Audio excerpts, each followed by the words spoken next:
Hello and welcome back to the Diaries of Space Explorers with me, your host, Gavin Telemetti. Now, it's my pleasure to introduce you to our guest today, the Professional Martian, also known as Dr. Tanya Harrison. Tanya is a Mars geoscientist and who has also been a mission operations specialist on multiple NASA Mars missions, including the Opportunity, Curiosity, and Perseverance rover, and also the Mars Reconnaissance Orbiter. She plays a huge role in leading early career scientists and professionals in the commercial space sector, and is a strong advocate for science communication. Currently, she works as the Director of Space Strategy for the federal arm of the Earth observing satellite company, Planet Labs. So without further ado, let's jump right into this episode.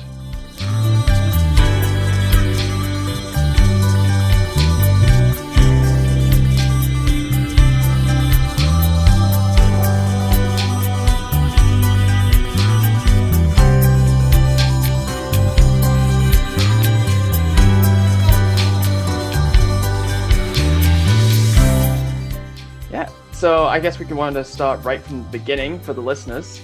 So what is it that brought you into the field of space? I've been interested in space ever since I was like 5 years old, mostly because of Star Trek. So my parents watched Star Trek when I was a kid, so I watched it all the time until the point that I got so obsessed with it that my parents stopped watching it with me. They're like, "Oh God, we can't deal with this anymore." You out-trekked them? I did. My parents aren't nerds by any means. I think they were just like casual watchers. And it got to a point where Star Trek moved late enough in the evenings that it was past my bedtime. And so I would record it on VHS tapes. That's how old I am. And I'd never recorded over it. And suddenly I had this gigantic collection of VHS tapes of Star Trek. And then my bedroom was just decorated, like wallpapered with cutouts of Star Trek magazines and stuff like that. And my parents were like, "Oh my God." Is this like the first Star Trek or the Next Generation? I got obsessed with Star Trek Voyager, and then it kind of worked backward from there. So like Voyager, well, I grew up watching Star Trek Next Generation, but I was a little too young to be obsessed. So I think Voyager was on right at the age when like I was old enough to appreciate that it had a badass woman as a captain. And then I figured, well, I should be obsessed with all of the Star Treks. And so I just kind of expanded out from there. Just so you were never the fan of the Star Wars group. It was always Trekkie. Yeah, I don't think I had even seen Star Wars until I was in high school, other than like bits here and there on television when it would show on reruns. And it just never really called to me because it's more fantasy in space, whereas Star Trek is actually like science and philosophy. And to me, that's a lot of what science fiction is about, is having these philosophical discussions. And that was what really appealed to me. So like I didn't get quite as excited about just like random aliens and space battles. Yeah, because I was about to say, in Star Trek, you never really enjoyed that very good 60s battle where Captain Kirk's fighting that Gorgon, when you could evidently tell that boulder is not made of rock when they try to pick it up. Yeah. I've seen so many. It's become such a big meme. I don't know what it is about that particular fight that made everyone just lose their minds. It's like the most cheeseball of all of the Star Trek fights, I think. Yeah. But the cheesier it is, usually the better it could be. Certainly for meme quality. Exactly. If it's cheesy, meme. If it's extremely well choreographed, I feel like it's going to be like one of those clips that's played over and over again on YouTube until people get sick of it. Kind of thing. Yeah. So Star Trek that really piqued your interest at a very young age then? Yeah, definitely. It got me interested in space. And then the Mars Pathfinder mission is what kind of honed me in on Mars. And a couple years after that mission landed, so that was 1997, in 99, NASA launched a program called the Mars Millennium Project, which I learned about because of a commercial during Star Trek Voyager. They had actually gotten Robert Picardo, the guy that played the holographic doctor, to do a PSA about this NASA project. And so I immediately went online to look it up and see what was going on. And it was not really a competition, a project by NASA to challenge students to design a base on Mars in the year 2030. And I just like threw myself into that project, and I made like multiple binders full of notes and drawings and transparencies, because this was pre-PowerPoint. So I was like drawing things on overhead transparencies. Yeah, and I just got like obsessed with Mars specifically, like in those couple of years there. And when you had to like design this for the year 2030, did you find anything that appeared remotely similar to what they viewed in The Martian? That's a good question. No growing potatoes with human waste at that point? No, I think the stuff I had talked about was like mostly hydroponic farming, how you would design a base that would be big enough to fit 100 people. Because I think that was one of the other stipulations, was it had to fit 100 people in the year 2030. Certainly we're not going to have 100 people there by the year 2030 unless SpaceX like really gets on the whole Starship thing. But I would be happy to be proven wrong. So, you know, bring me back 10 years from now and we'll do a retrospective. I mean, to be fair, SpaceX has proved us wrong in a few things. I mean, I never believed them when they said they were going to self-land booster rockets. And I mean, yeah, what they've accomplished in just the last decade compared to what we've done sort of in the traditional space realm is absolutely mind-blowing. So there are a lot of naysayers out there, but I wouldn't put it past them if they accomplish way more than we would expect in the next 5 to 10 years. Yeah, I think with the amount of more freedom and budgets that they have compared to space agencies, they do get that advantage that they can do a lot more tests. And as we've seen, they're able to launch something at least once or twice a month. Which, I mean, for oh no, go ahead. I was gonna say, but at least in planetary science, like missions, when the mission's proposed, we usually gotta wait like 10 years before we even see the launch. So the turnaround is incredible, I have to say. Yeah, there's a good paper that kind of highlights this. The company that I used to work for, they built the Mars Orbiter camera on Mars Global Surveyor, which got to Mars in 1996, 1997 in orbit, and then was operational till 2006. There was a paper talking about the whole mission of that particular camera. And the title of the paper is like the Mars Orbiter Camera Investigation, 1984 to 2006. And it goes through the whole process of like being proposed, being denied, being proposed again, flying on Mars Observer, which launched in 1990 or 1992 and was lost on the way to Mars. So then they had to refly it again on Mars Global Surveyor. And that's an instrument that was lucky enough to be selected. And you compare it to something like New Horizons, which was first proposed in the 80s as well, but didn't launch until 2006. It's really depressing. Part of it is budgets, some of it is political sway, some of it is having to wait for planets to be lined up in the right orbit to get to where you want to go. But a big thing that you get in the commercial side, like with the SpaceX, that you don't have so much on the government side is sustained vision. Elon has been and will be in charge of SpaceX, you know, for a very long time, unless something happens, you know. And so he can carry that vision over the course that is longer than a presidential administration, whereas NASA is kind of stuck at the whims of politics. And that's not NASA's fault. It's just the way that the administration works, or the way the US government works. And every president that comes in seems to want to dismantle the projects of the president before them. So you can see this really well with like Bush wanting to go to the moon, and then Obama wanting to go to the Mars, and then asteroids, and then Trump wanting to go to the moon. And so now with Biden, is he going to change space priorities again?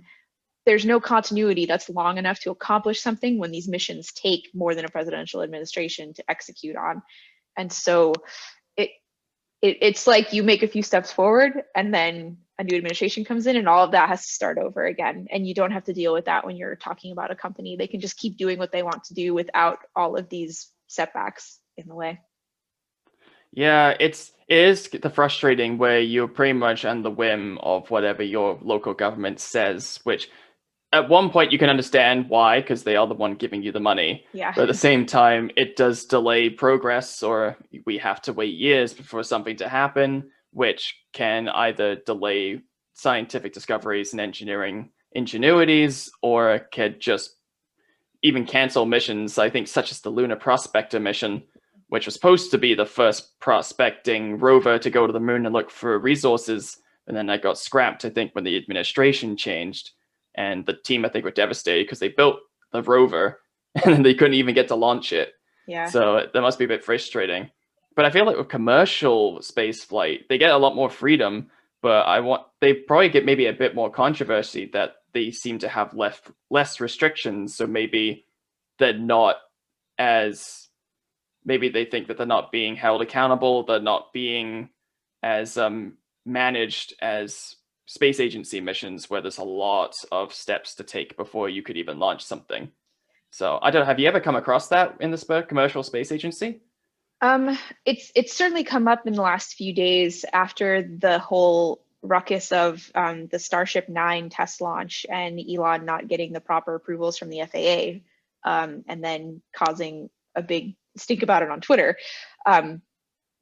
And this has come up in a couple of ways. There's some folks that are saying there aren't enough regulations in place, and so companies are kind of just doing whatever they want.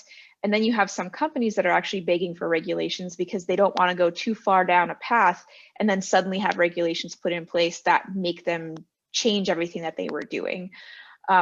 So the community actually kind of wants more regulation in terms of like, it's such an open playing field right now. Not in every sense. There are certain areas where there are rules for launch and like communications in terms of bands that you can use and stuff like that. But it's something where there is a lot of work to be done because the industry is, in the relative sense, so new. And because industry is outpacing what the government has been able to do so quickly, I don't think that the regulators really know what to do, because by the time they get something through, or by the time they start thinking about something new comes along and they're just like, oh, we can't even keep up with the pace of innovation that the industry is going at. Yeah, it's so much to think about that I don't think anyone who's working outside these companies really realize a lot of the amount of policies and paperwork that has to be considered while trying to design all these missions and build all these new rockets and spacecrafts. That we see the launch and we think, oh, this is incredible that all this scientific and engineering talent's been put into making this happen. But then we never see the behind the scenes of probably the pain, sweat, the frustration of actually making it happen. And we see it a little bit with NASA because they have panels and presentations, but we never really see it much of commercial because we only ever hear from them when they say, we're going to be launching this, and this is why, and this is what's going to go up there. But we don't really hear anything much before that. So yeah, and I'd say a lot of the before headache stuff is actually very similar on the company side versus the government. It might just be at a different pace. And I'm trying to think if there's like a good way to describe it. Yeah, I think what you have to go through in general is very similar in terms of like regulations and permits and convincing people that what you want to build is a good idea and why you should launch it and figuring out how much it's going to cost. In some of those cases, you're making the case instead of to the government and taxpayers, you're making that case to your investors of your company, or internally at the company, maybe you have engineers talking to salespeople, talking to product people that are all trying to get together on a consensus of what exactly you're going to do. But I imagine a lot of the discussions end up being very similar. Well, I guess from stuff I've been involved on both sides, there are a lot of similar discussions. Mm-hmm.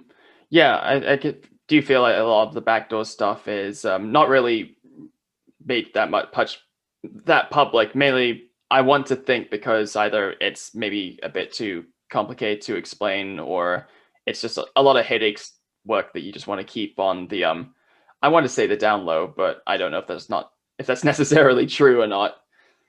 I'm not sure. Yep. It might just depend on how transparent your company likes to be. Like Elon has been extremely open about a lot of the stuff that SpaceX has been working on, and it's garnered them a lot of positive attention and a lot of negative attention from different audiences. If you look at the complete 180 from SpaceX, you have Blue Origin, where they've decided to not be all that public about their testing or what they're doing. They don't tend to announce their launches until maybe even the day before it's going to happen. And they've also received positive and negative responses to that. So I don't think there's a right or a wrong way to go about it. It's completely just like how your company has chosen to approach the that idea and how they want to market themselves, I guess. Yeah, that does make a lot of sense. But I do feel like that since SpaceX promotes their missions and work a lot more, they get a lot more of the publicity and attention that they want from the public.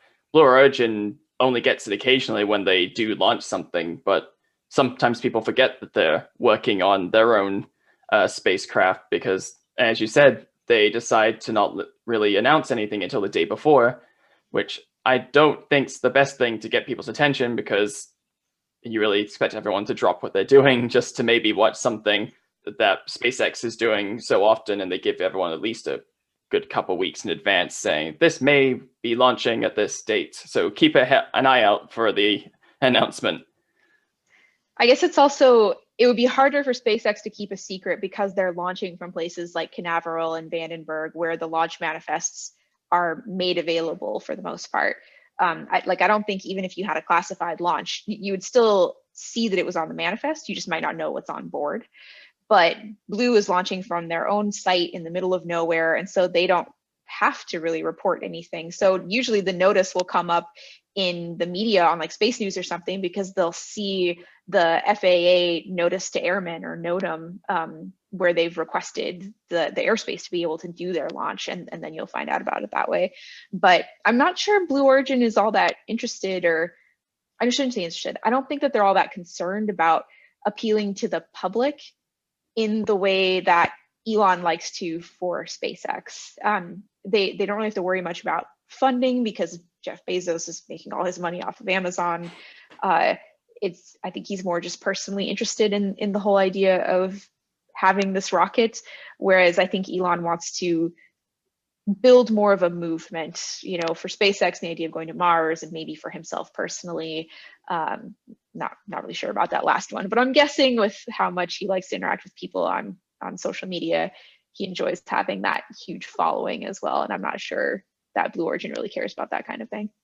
Yeah, I do constantly see a lot more SpaceX posts on social media, so it could be that Jeff Bezos isn't really too bothered about some publicity or getting the word out there. He's just more concerned about, we want to make this practical and we want it to be just as good, if not better, than what Elon Musk is probably trying to accomplish. Yeah, leave me alone to build my rockets. I don't need you all. Exactly. I've got a delivery empire. It's funding my rockets. I don't need your approval right now. Yeah. Because your background knowing the commercial side of space exploration, that didn't start off exactly the way you intended, because you started in academia before moving to the commercial side. So what was it that made you want to make that transition?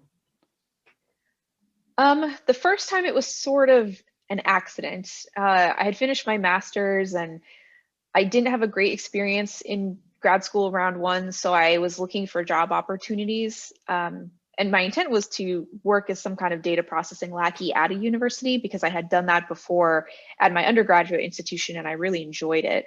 And so I just started cold emailing a bunch of researchers whose papers I'd read about Mars, seeing if anybody had any job openings. And one of them recommended this company in California that builds cameras for NASA missions. And so I looked and they were hiring for an assistant staff scientist and applied and I got the job. And so that was an interesting kind of hybrid, like it was a private company, but everything they did was for NASA. So they were basically a government subcontractor. And I realized there that I really liked working on hardware and instrumentation and mission operations with sort of the side option of doing research. Like my full-time job wasn't dependent on the whole publish or perish mentality of academia.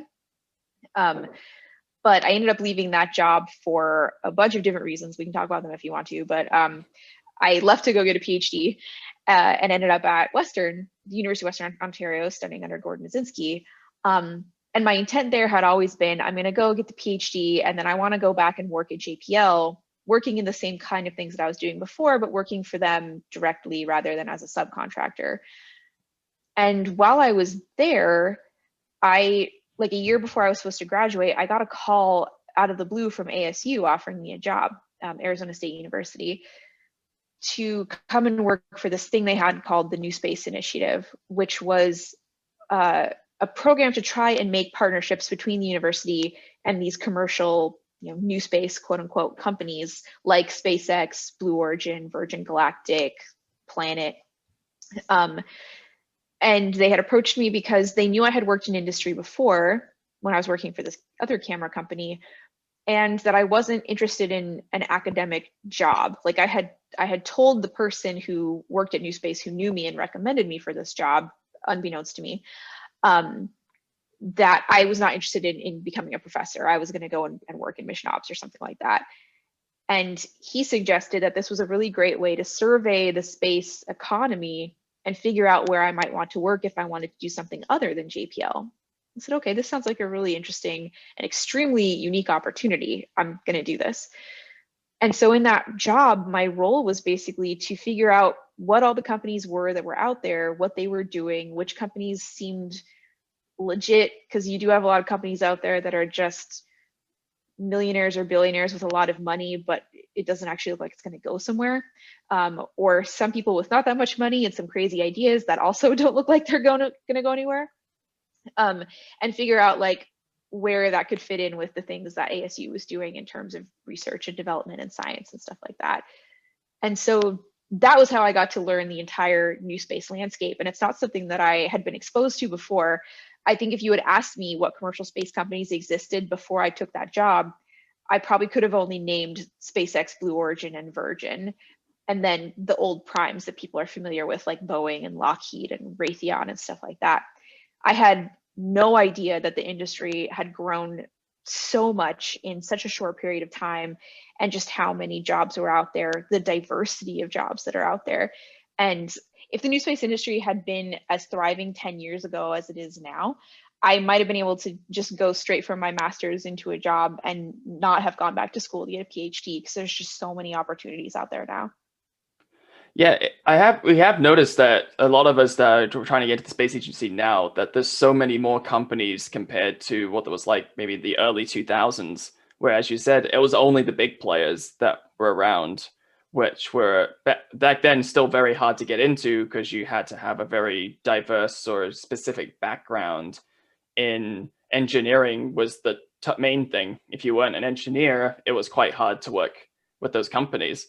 But it's very cool to learn that you got to communicate and work with these different companies with being at the Arizona State University, getting to learn about commercial space, to explain them about the sciences and why certain missions happen and why we're wanting to advance space exploration forward. So what was probably one of the most memorable things that you got from that experience, going from the academic side into the commercial space side? That's a good question. I think maybe just the excitement of it all, like seeing how much is going on and how many different companies are doing different things. There's certainly a ton of companies that are going after launches, and that's probably what gets the most attention from the media, because it's what the public is most interested in. It's easy to communicate rockets, they look cool.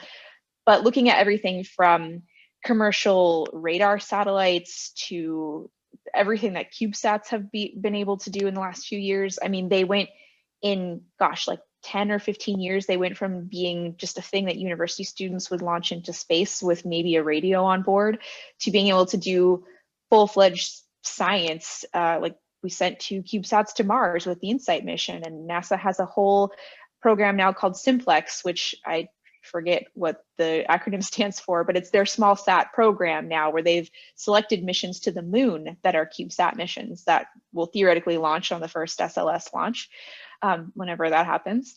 But it's cool. They've completely changed the paradigm of what it means to build spacecraft. And you've gone from these missions that have to cost hundreds of millions or maybe even $1 billion to being able to build satellites literally in your garage or in your lab at your high school and launch them for, I mean, launch costs are still really high, but you can build the satellites themselves for now thousands of dollars. And that's absolutely mind-blowing.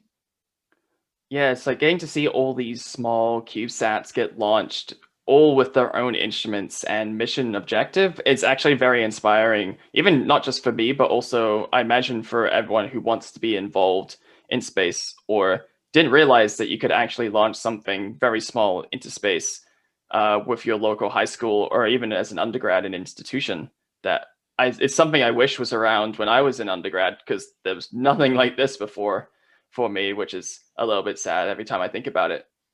Absolutely. You're getting real hands-on experience to work on something that goes into space, and you can do it in the span of, a single grade maybe of your life, or a single year of your time in university. And that's so different from these big space missions where, like you said before, it can take 10 plus years to build them and test them before they launch, if they launch at all. And that's kind of depressing. Like you mentioned with the Lunar Prospector folks who spent all this time building a rover only to have it be canceled. You're suddenly able to actually build and test and fly something in a time span that allows you to build more than one thing, and you don't have to spend your entire career working on one mission, which is cool. I mean, if you spent your entire career working on like the Opportunity rover or Cassini, that's a really amazing thing to have spent your career on. But it's cool to have the opportunity, no pun intended, I guess, to work on a lot of different projects now. No, I totally agree. And I think it was just something that came to my mind as you were saying that even if you're not originally in the field of space, you could still get the chance to work on these satellites and find a way to bridge a gap between what you are doing now and what you maybe want to do in space. Because we're seeing it a lot now that some people, not just engineers and scientists, but we're seeing everyone in the arts fields and other sciences wanting to get involved in these CubeSat missions because they could apply atmospheric sciences, medical sciences.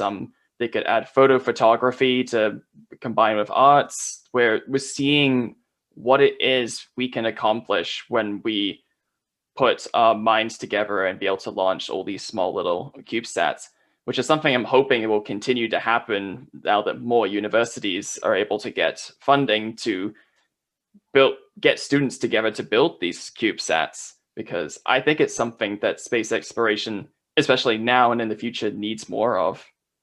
Yeah, absolutely. Hands-on experience is the #1 most requested skill that companies would ask for when I worked at ASU, and they would come and look for interns. That was the one thing that they would consistently ask for. We want somebody that has hands-on experience with hardware or software programming, whatever the position was. They wanted you to have real world experience. And that used to be so hard to get unless you happen to get an internship spot at one of these companies. But then you have that whole chicken and egg thing, right? How do you get an internship when you don't have any experience to get said internship? Now you can build these satellites, and even if you built it in your class and you didn't get to launch it, you've still gone through the act of building something that is rated to go into space. So you know what that entails. You know, like how much testing has to go in, what the requirements are, why building something for space is so much more rigorous compared to just building, building a desktop computer for yourself at your house. Like there's so much more that has to go into it. And just imagine just the thought of writing that on your CV. I got to be on a team that launched X into space. I mean, how often can you say that? Yeah. It's something you can't really turn down, I think, if the opportunity comes around. If you do, then maybe this is not the right field for you. That's true. But then as soon as you said, like, oh, yeah, way back, internships and jobs would ask for hands-on experience, but you question, well, how am I supposed to get the experience if I can't get the job to get the experience? So that chicken and egg reference, I think, it just gave me flashbacks to trying to get internships as an undergrad, because I always question, it's like, how can I get experience if you're not going to offer me any experience? Yeah, exactly. It was very baffling. So with your work at ASU, you started to realize you wanted to get more and more involved in the commercial side, because you got to see all these companies try all these new missions and design these new spacecrafts. You got to see what it was like for space exploration to develop outside of academia, where we have all of the stress of trying to get publications, trying to make sure that our sciences are moving forward, and always writing grants, because if we don't get money. So with that, this is probably more of a question for advice. If someone was wanting to get involved in space exploration, but didn't really have the interest of academia, what would probably be the #1 piece of advice that you'd give them right now? I guess it depends on what stage of your career you're in. Like if you're just going into college or just going into grad school, or you're about to graduate and looking for opportunities. But I would sort of generically, the biggest thing I would say is just look at all of the companies that are out there, what they're working on, and what kinds of positions they have open. You might see things that you never expected, and that can kind of help guide your trajectory in terms of what classes should you be taking, what conferences maybe should you be going to network with people, what people do you want to reach out to on places like LinkedIn or Twitter to learn more about either their career path or the company they work for and what they're doing, to kind of help you go in the right direction. Because there's literally, at this point, almost anything you can think of, there's probably a space equivalent of it. You know, there's not just all these flavors of engineering. You have scientists, you have accountants, you have like medical doctors, you have baristas. Like in the last year and a half or so, I've seen SpaceX and Virgin both hiring for baristas. Virgin needs pilots for their planes. So there's all sorts of stuff that you can do. And if you just happen to be interested in space, you might be able to take the thing that you're interested in and tie it into space. So you can be a space pilot or a space doctor or a space barista. To make the first cup of space coffee, which I think would be pretty cool. That'd be pretty cool. Yeah. I think it was in a past episode I recorded that someone mentioned there's a mission in, I want to say it was a team in New Zealand wanting to launch coffee beans into low Earth orbit and have them come crashing back down, burning in the atmosphere to roast the beans so they could make the first cup of coffee that's been in space. And I thought that just not mind-blowing to me. Yeah, I don't remember what company wants to do that, but I've heard about this before. I don't drink much coffee, but I would want to drink that coffee. It's probably the world's most expensive cup of coffee ever. Yeah, I think they said it'd be about $500 a cup, but you know what? Maybe just one cup and I'd be happy, because at least I could say I drank coffee from space that's been to space. That's actually cheaper than I would have expected. I would have expected like $5 to $10 grand. I had to take ooh, okay. I might have to reconsider if it's that much. But $500, I would maybe find a way to make that happen. But ooh, $5 grand. You'll just have to like crowdfund it or something. I try to imagine how that would going online saying, "Please donate so I could drink coffee from space, please." Like, yeah, blocked. It's like no. So that's actually really good advice that you just gave. I think trying to merge what interests you in space and the skills that you have outside of space together is the best way to get attention. And as you said, using LinkedIn, it's becoming more, I think, common now. That it was a while that no one was really using LinkedIn, but I think recently in the space industry, a lot more people, not even just the commercial side, but the academic side, have been trying to reach out using that platform because they've realized it's easy for people to talk about their interests as well as try to find jobs. Yeah, I think in academia, it was, at least when I was a little bit younger, people just kind of dismissed it. They're like, oh, this isn't a platform anybody uses. But and I don't know if that's necessarily the case still in academia, but on the industry side, it's definitely not the case. People use it all the time. I constantly get messages from people at different companies. I do get a lot of messages from students asking about job opportunities in the industry. And also, I know that we do some headhunting through LinkedIn for the company I work for now. And I remember my boss said once, whenever she sees an application, she tends to go to LinkedIn and see how many mutual connections they have, which kind of tells her how in the sphere is this particular person? Are we connected with the same people that are relevant that would tell me this person probably has the right skills or the right networking connections that we would want for a role like this? And that was something I had never really thought about before. I don't tend to pay much attention to like the mutual connections part unless it's someone that I've never heard of before. And I don't tend to just add random people on places like LinkedIn. But so it is good to have a presence on there, keep it updated, put all of your job information on, put the skills that you have. If you can get people to endorse you, like near the end of your profile, there's like an endorsed skills section and people can write testimonials. That stuff actually does matter, and people and companies are out there looking for that. No, that is really good to know. I feel like with LinkedIn, one of the scariest things is trying to reach out to people that you've never met. because you do worry that you're just someone who they've never met before, and you want to speak about their work. Will they even, I guess, acknowledge your attempt to connect with them? But I think the main thing is you just have to be brave. You just got to put a message out, show that you're interested, and try and prove to them that you do want to learn more and work with them and get involved in the company. Yeah, I think anything that kind of expresses genuine interest and enthusiasm will often be received well.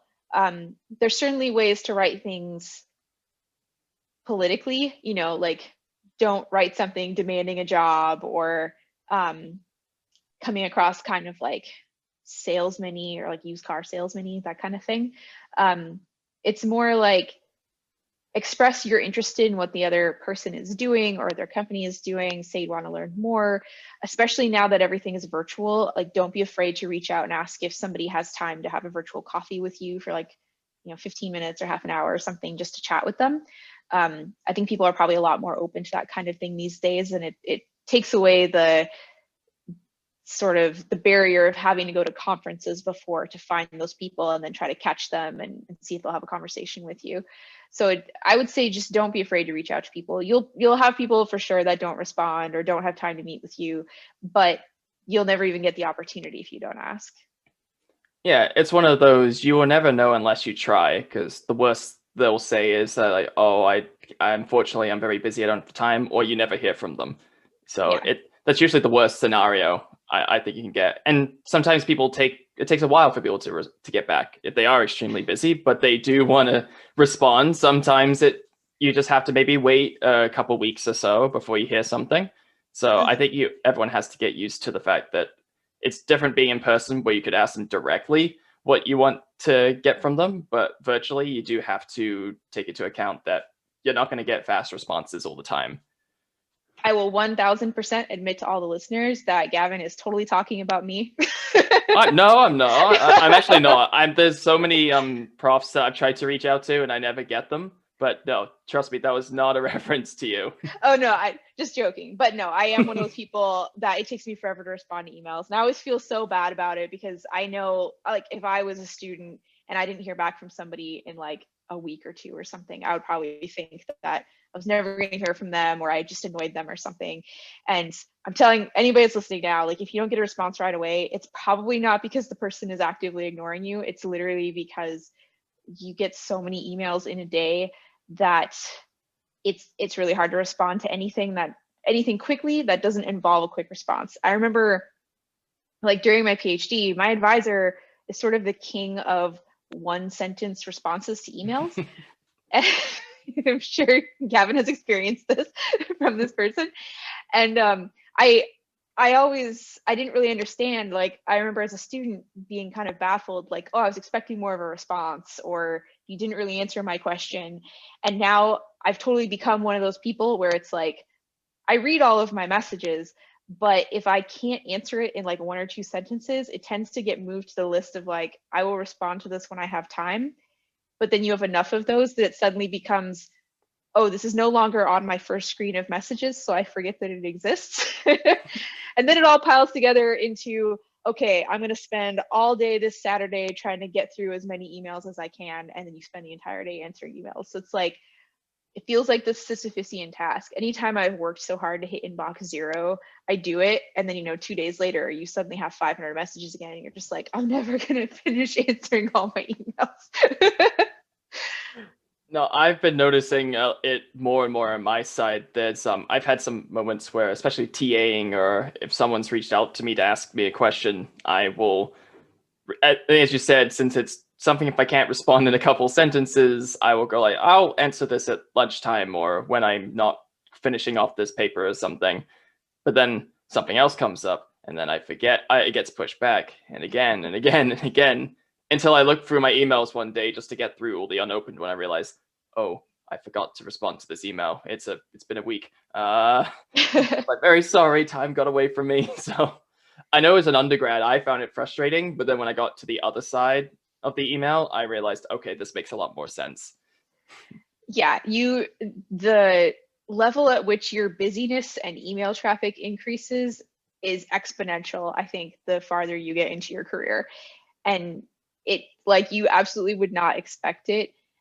And the time that you have to answer those emails also goes down exponentially because you're spending all of your days in like teleconferences or writing proposals or advising students or whatever it is that you might be working on. I gave a talk a few days ago for a student group explaining that, you know, as soon as you graduate, literally as soon as you finish your PhD, whatever your job is next, even if you're a postdoc, like my first thing after a PhD was a postdoc, you still suddenly have significantly less time to actually do research because you're doing all this other administrative stuff. And I feel like that now in my non-academic job of like, oh, I have a hard time responding to emails because I'm so busy doing all of the stuff that is generating said emails. And you're just drowning all the time. So I go through, like, especially working for a company, you do have to be much more on the ball in terms of timeliness, because usually you're like, at least for a company like Planet, we're dealing with customers. You want to make sure that they don't get angry. And so like you do have to stay up on those things more than you would in academia, where everybody is a little bit more understanding, shall we say, of all being swamped and taking forever to respond to stuff. So I do stay on the ball, at least for my work emails, but that's part of what makes me not so on the ball about all of my non-Planet emails. Well, I mean, no, that makes a lot of sense. I mean, with work, and especially on the commercial side, you want to keep your customers and everyone investing happy, because if they're not happy, then there's a chance the company might not have any money at some point. Cost associated with the stuff that you're doing, which is, I would say that's one thing about industry that is way more stressful than working in academia.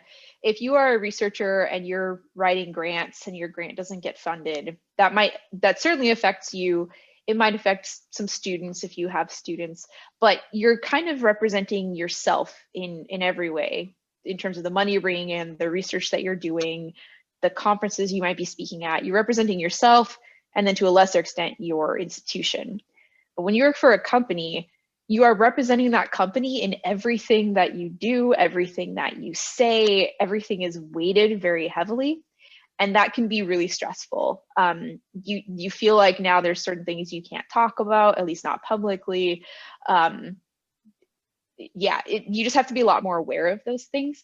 And I know certainly the first couple of talks I gave, I used to speak about Planet all the time when I worked at ASU, but suddenly giving those same sort of talks while working for Planet was infinitely stressful at the beginning, because I was like, if I say anything wrong, like I mess up a spec or I give the wrong number for something, that's reflecting on me and the company, as opposed to if I'm speaking about companies working at a place like ASU and I get something wrong, it's like, oh, well, you know, she made a mistake, that's fine.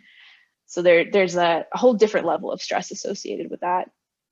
It sounds like there's different pros and cons when it comes to academia versus commercial space that everyone probably needs to be aware of, that they all have their benefits, but then there's also the downsides that are for both of them.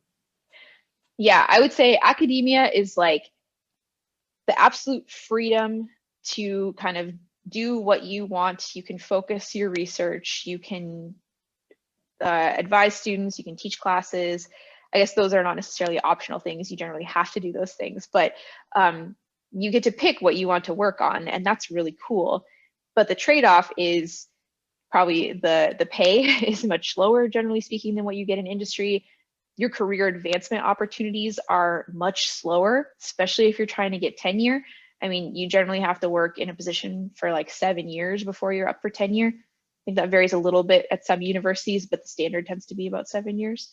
And you're kind of beholden to this generally quite rigid infrastructure of the university that can be kind of painful to deal with. There are some exceptions there, like ASU was a very interesting non-traditional university to work at compared to looking at a more like older, more established university that's been around for over a century kind of thing. On the industry side, you can advance like through the ranks pretty quickly. There are mission managers at SpaceX I know that are in their like mid to late 20s. They're literally like controlling these launches and they're in their 20s still. You definitely get paid a lot more than you would if you were in academia, or at least your pay has the potential to go up a lot more because you're not tied to things like if you work at a public university, for example, your salary is generally set by the state. So it doesn't matter how great you are at your job.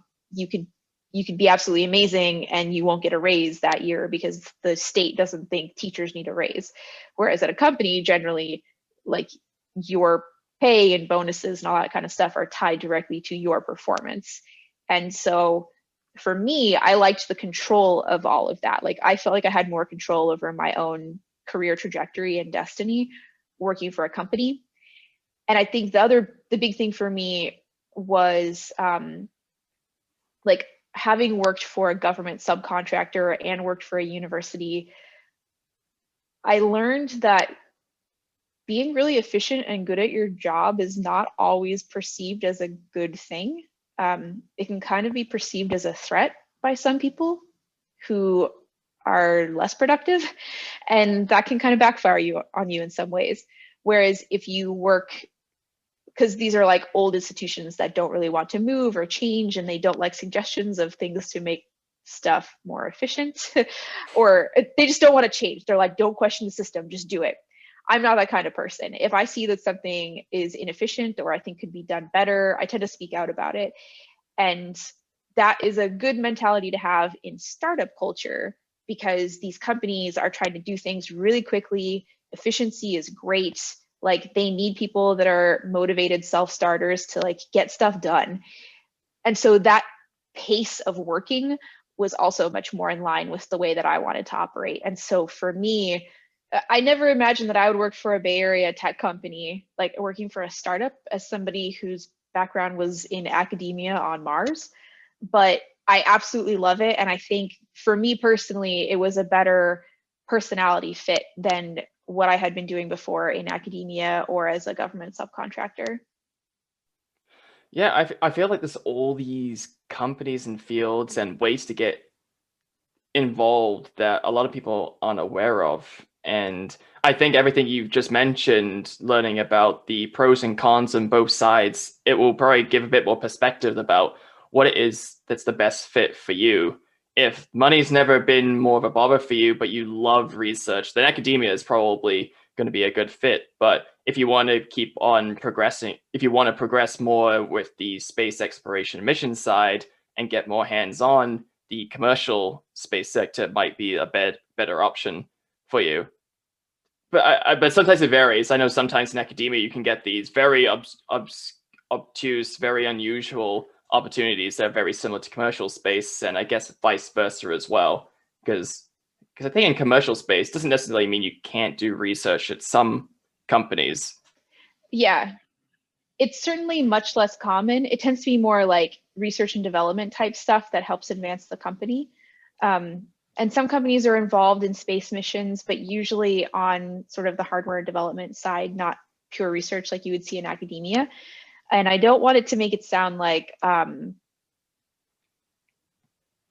wouldn't make the consideration purely based on money. Like if you think you should go into industry just because it pays more, but you really enjoy doing research, that's not a good reason to just decide to go into industry, because you probably won't be happy. There are times that I miss doing research. It feels really weird right now for me actually to like not be working on any active Mars missions when we're about to have a whole fleet of missions get to Mars this month.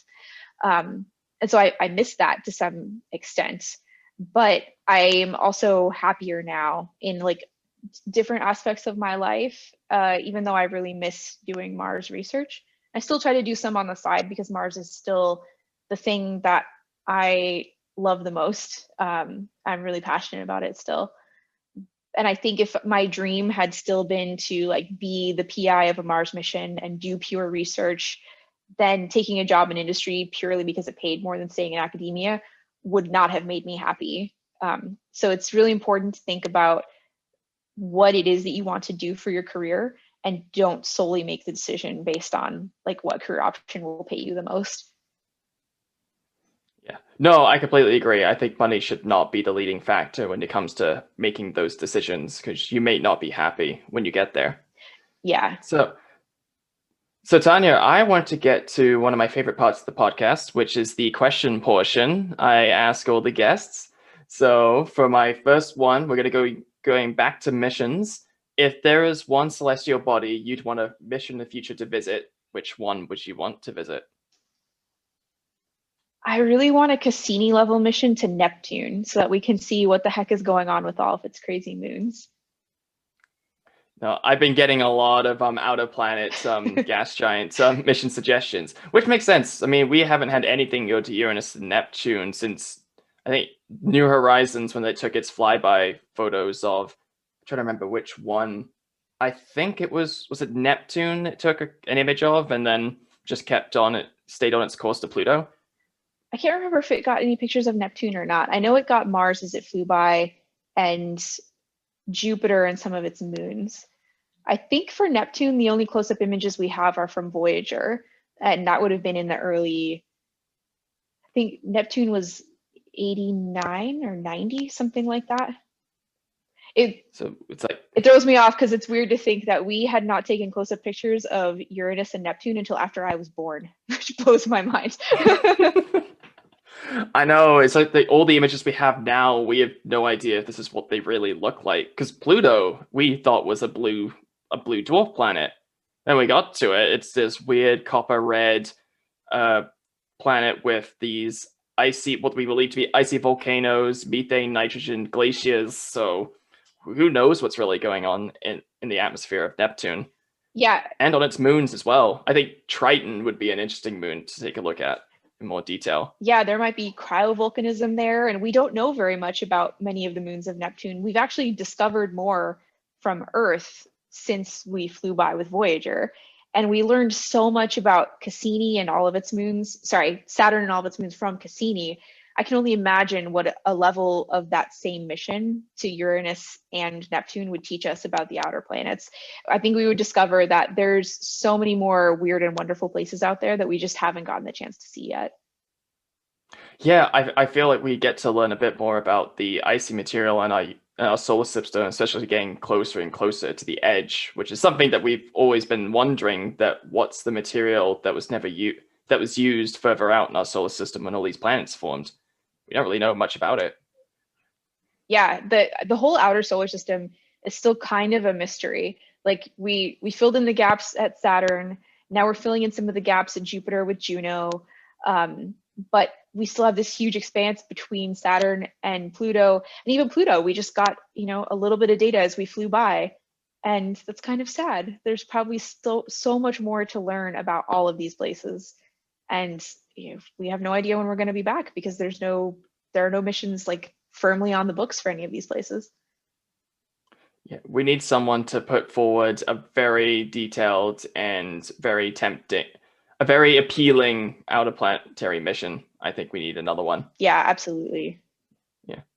And so the second question, we touched a bit on technology where we're talking about the commercial side of space. But I wanted to ask you, what is your favorite spin-off technology that's come from space exploration? Oh, I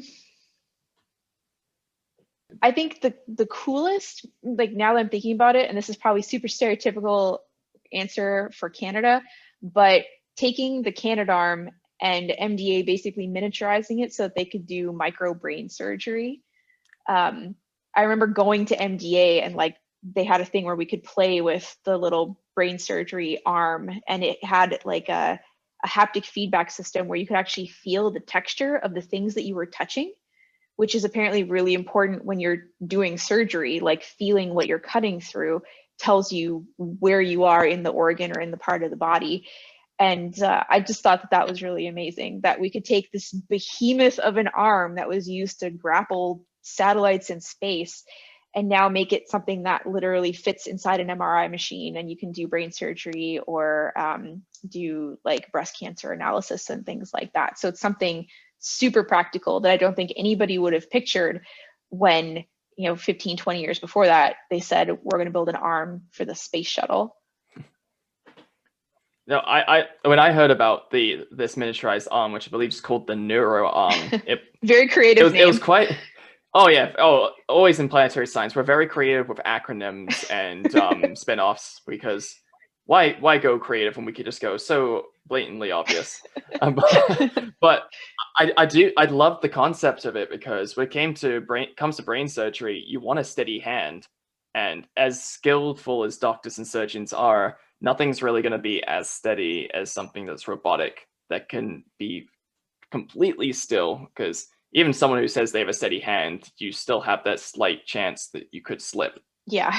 So, I mean, maybe there's that fear that you're having a robot, you're putting your trust in a robot, but maybe it's more the fact that you're putting your trust in the person who's able to control the robot, I think, at this point.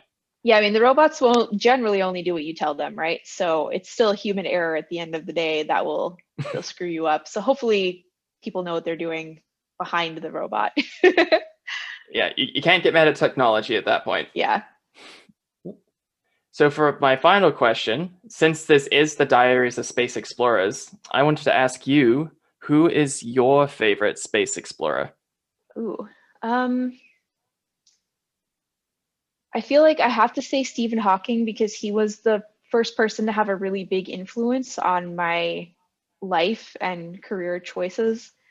I read his books as not quite a kid, but like preteen, I guess I would say. And he was such a motivating figure as I started to display symptoms of the disease I have called ankylosing spondylitis, which kind of kept me like in and out of a wheelchair and using assistive devices and stuff, especially as a teenager and through my early 20s. Seeing Stephen Hawking be able to be an active scientist and traveling the world, giving lectures and writing books and teaching classes was really inspiring for me, to make me feel like I could still do all of those things, even though I felt like my body was betraying me as I was trying to do these things, like studying and stuff. So I think I would have to go with Stephen Hawking. Yeah, I know I can never understand what that would have been like, but it's very inspirational to know that even though you've had to deal with this health condition since you were a preteen, you've been able to overcome it through and to get to the point where you are right now. So I think that's very incredible and inspirational for a lot of people. Oh, thanks. I think it helps to be really obsessed with space, and I feel lucky that I had something that I cared about enough to be this motivating factor beyond just being really depressed about how horrible it felt like my life was going for a while there. And I hope that for anybody else that is going through something like that, they can find that thing that drives them to keep them going and kind of separate themselves from whatever moment you might be in, even if that moment lasts for weeks or years at a time, just to have the thing that makes you happy. No, I agree. I think that's something that everyone listening should take away from this. And if they know anyone who maybe is going through something similar, they could pass this advice on, which could probably really help them.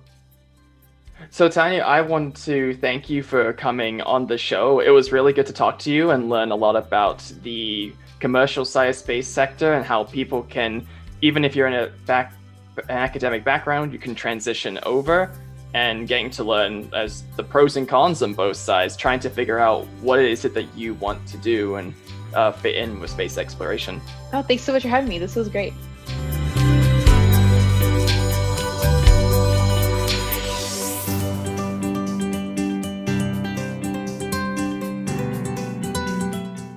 Thank you for listening to the Diaries of Space Explorers, where we have been speaking with Dr. Tanya Harrison, also known as the Professional Martian.